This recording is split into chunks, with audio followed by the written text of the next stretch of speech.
I want to welcome you to the Engineer Your Success podcast, the show where we dive deep into what it takes to design and live a life where you are winning at work and at home. I am your host and your guide, Dr. James Bryant, and I'm here to help you achieve success both in business and in life. I want to thank you for joining our conversation today, and I hope that you are having a great week. But before we get into today's episode, I want to send a thank you out to Mr. Andre Boykin Jr., who we featured on last week's episode. He was dropping knowledge on mentoring young engineers. And so I really enjoyed our conversation. Also, I want to let you know that the Pivot for More in 2024 Year in Review audio course is live. This is a 14-day audio course. And you may say, James, why am I going to take a 14-day course? Here's the deal. Each day, you have 3 to 5 minutes of content that's walking you through the steps that you will need to help you build your year in review. So you're looking at this past year, what went well, what didn't go well, what do you want to improve on, and then building in your goals and your plan for how you are going to pivot for more in 2024. You can get access to the course. It's complimentary. Text pivot to, and that's PIVOT, to 804 913 2579. So today we're going to be finishing up our initial series on leadership with a discussion on emotional intelligence. And so there were 3 episodes that were in this initial series where we've talked about different elements of leadership. It was episode 120, Maximizing Impact, Striking the Balance Between Management and Leadership. And there we explored the distinct yet complementary roles of management and leadership. It wasn't an either or, but it was a both and. And the episode addressed some common misconception, emphasizing that managers and leaders serve different roles and are not interchangeable, but that managers focus more on planning, organizing, and controlling and ensuring efficiency, and leaders are providing vision, they're inspiring, and they are driving change. A quick way that I defined a lead was L was for lift others to reach their fullest potential. E was equip your team with the tools and resources that you need to succeed. A was for act with intention, and that your actions should speak louder than your words, or your actions should speak as well as your words, and demand accountability for yourself and for your team. Under manage, the words for manage were measure, measure success through both metrics and morale, analyze problems, seeking efficient solutions, navigate processes with a keen eye on objectives. A was for assign roles based on strengths and skills. And G was to guard your team's resources, ensuring optimal use. And E was ensure deadlines are met without compromising quality. So that was episode 120. The second episode in the series is episode 121, Transform Your Leadership Skills with the 4 B's of Effective Leadership. Listen, these principles are essential for any leadership style, whether it's transformational or a servant leader. Be real, be whole, be curious, and be open are the 4 B's. So be real, accountability and self awareness. It stresses the importance of aligning your actions with your core values and leading with integrity and the consequences of inauthenticity, such as mistrust and poor decision making. Be whole addresses the integration of work, home, and personal life. It highlights the importance of balance, setting boundaries, avoiding burnout for sustained performance and well being. The last 2 principles, be curious and be open, emphasize the importance of fostering a culture of continuous learning, innovation, adaptability, and considering diverse perspectives to thrive in uncertain times. There is a shout out to Mark B, a longtime listener of the podcast, who commented that he was anticipating one of the B's that he did not hear, and that was be present. Mark, thanks for the suggestion. And yes, being present in the moment is extremely important and is a useful addition to add to this framework. That brings us to today's episode, 3 practical ways to elevate your leadership with emotional intelligence. If you've been in the field of engineering for any length of time, or if you're on the outside looking in, you've probably heard the stereotype that engineers are often seen as the epitome of logical thinkers, precise, analytical, and driven by data, right? Driven by data, and that we engineers lack communication skills, that we lack people skills. How many times have you heard people say that engineers are horrible communicators or that we don't understand how to deal with people? Here's the reality. I don't believe that is true. However, in school, we're taught to use equations and formulas and to solve problems. We are not taught the subtleties of effective communication and the best ways to connect with people or the best ways to deal with interpersonal conflict.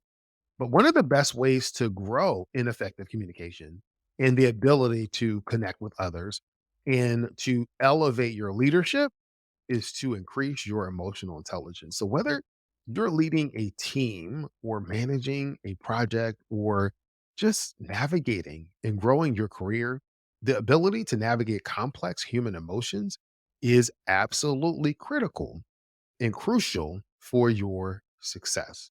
So let's talk a little bit more about emotional intelligence. So emotional intelligence EI, also known as the emotional quotient, EQ, it refers to the ability to perceive, control, and evaluate emotions in oneself and others.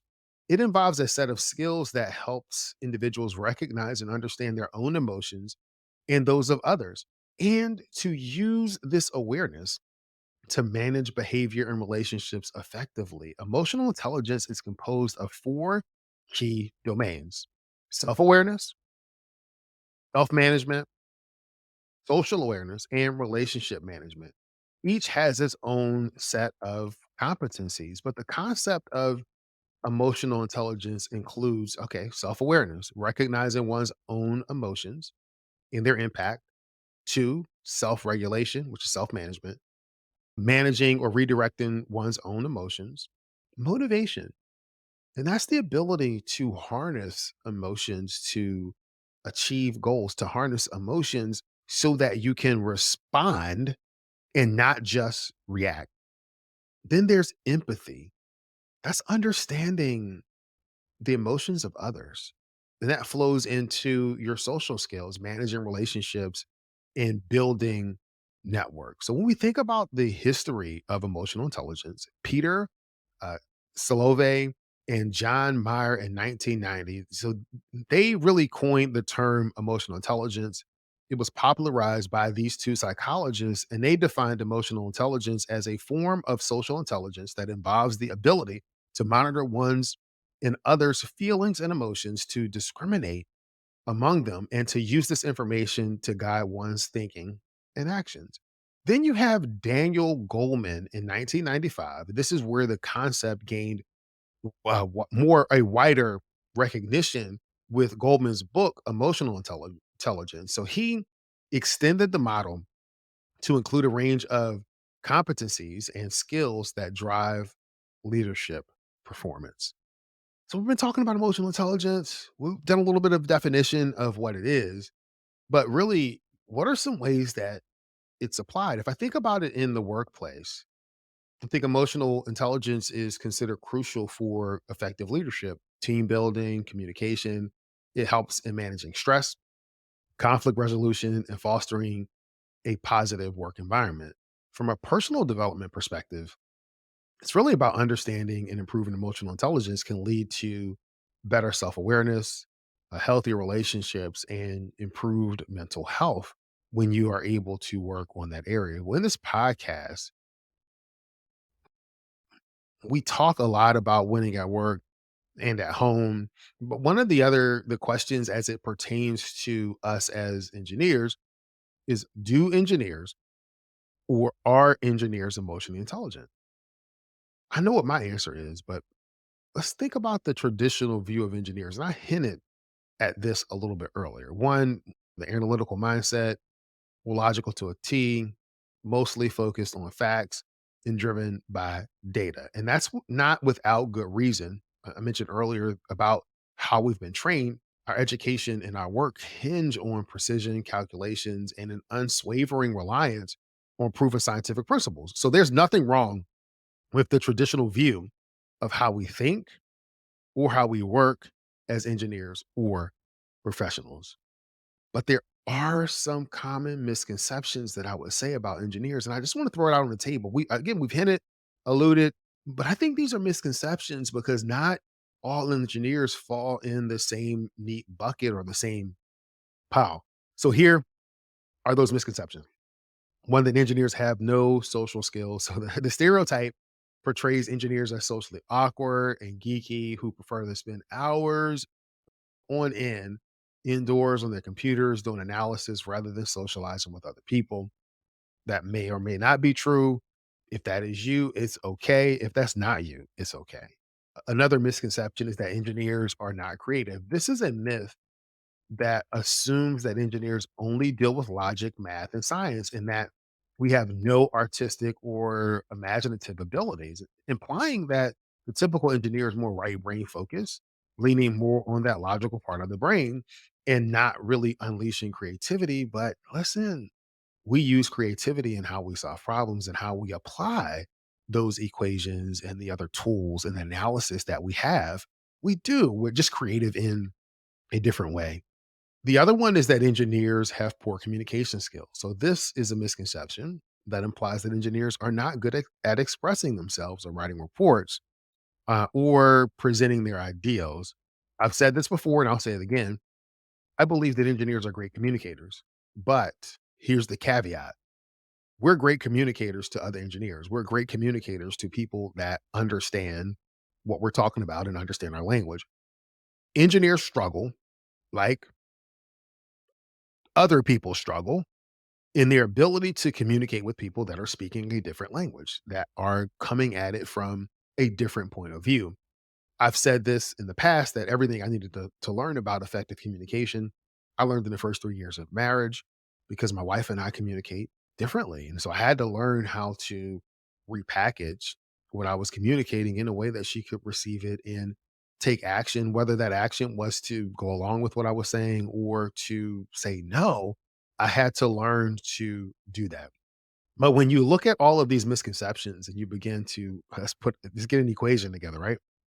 No social skills plus poor communication plus lack of creativity leads to no emotional intelligence or very low emotional intelligence. But here's the key question to consider for today's episode.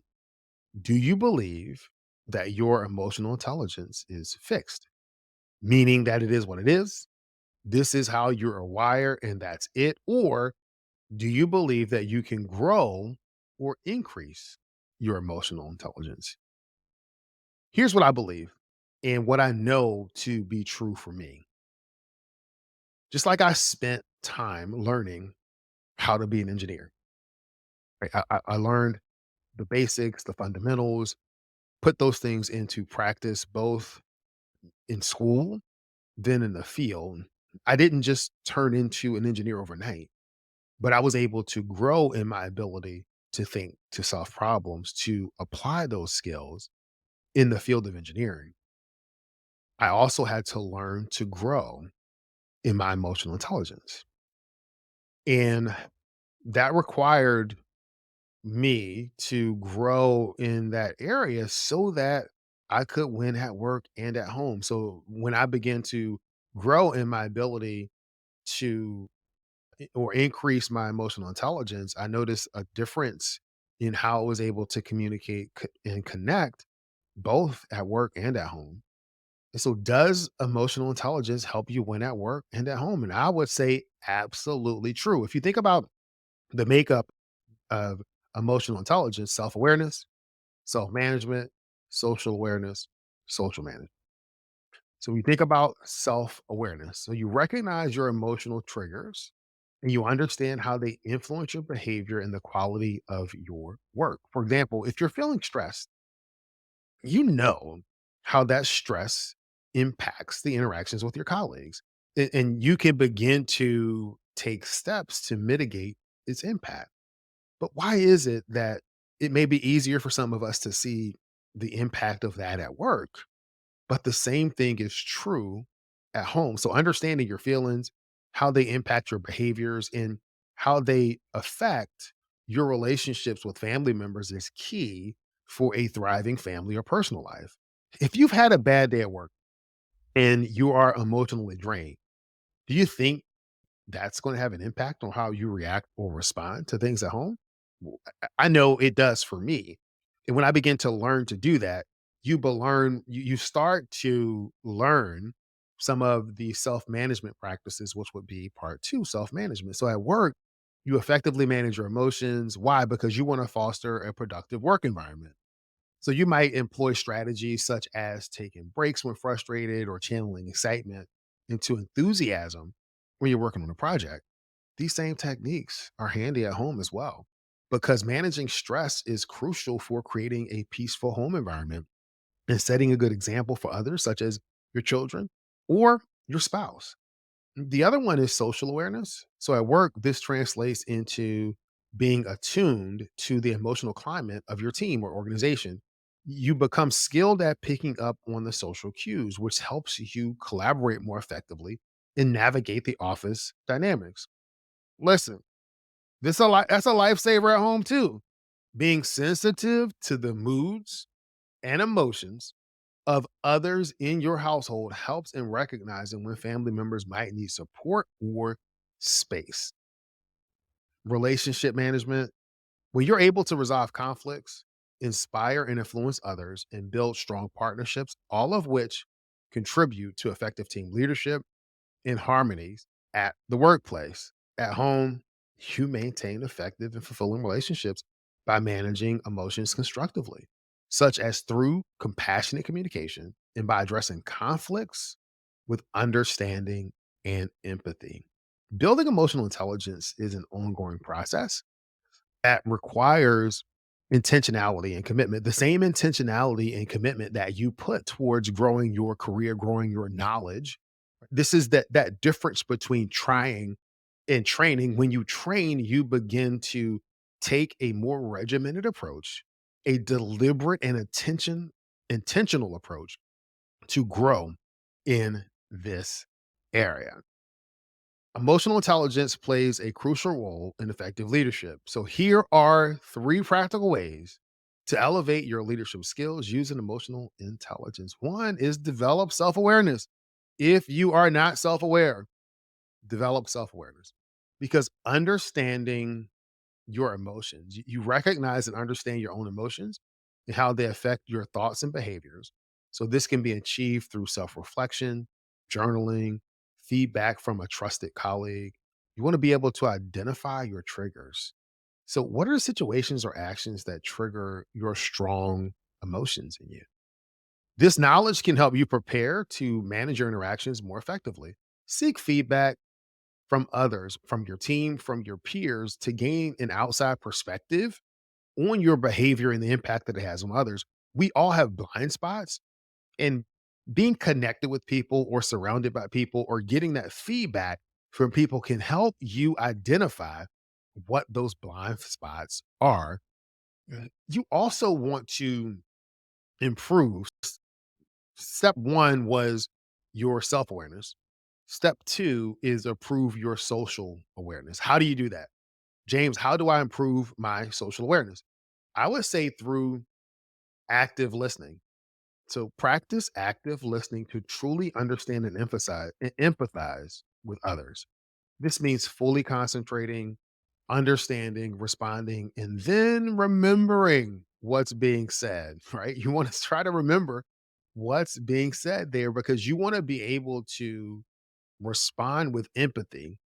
And so you want to develop the ability to understand and to share the feelings of others. This can be enhanced by putting yourself in their shoes and considering their perspectives when you are making decision. uh, that also leads to cultural awareness. So you want to increase your awareness of different cultures, backgrounds, and norms. This will help you better understand interacting with team members from diverse background. So the last practical step that you can take is to really use those first two, self-awareness, your social awareness, to enhance your ability to effectively manage relationships. And that's going to come through effective communication. So you want to communicate clearly and effectively, adapting your style to your audience. So this includes being able to articulate your vision and influencing others positively. From a conflict resolution standpoint, you want to use your emotional intelligence to navigate and resolve conflicts in constructive ways. This involves understanding different perspectives and finding common ground. Team building, you want to foster a positive team environment where feels valued and motivated. This includes recognizing the strengths and weaknesses of team members and delegating tasks accordingly.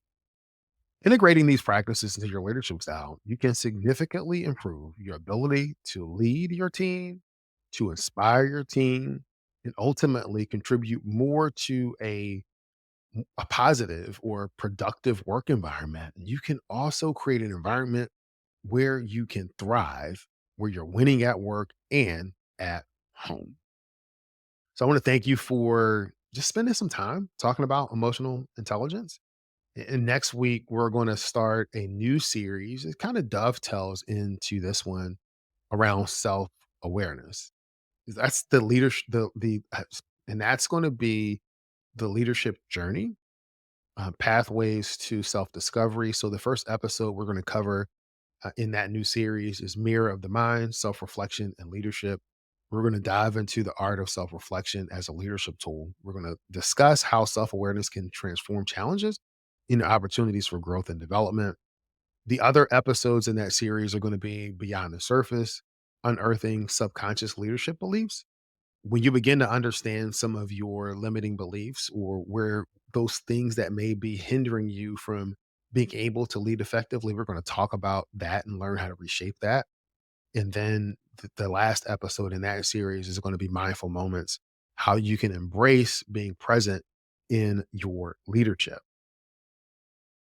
Have any comments or any topics or suggestions for future topics? You can use the link in the show notes to contact me, or you can send me a direct message on LinkedIn. Again, the links to all my socials are there in the show notes. And so I'm going to end this episode like I end every episode, and that's this: many people know what to do, fewer people know how to do it. And there's a select group of people that follow through, do it, and are living the life of their dreams.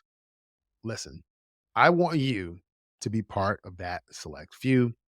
Be great this week. This is your guide to winning at work and at home, Dr. James Bryant.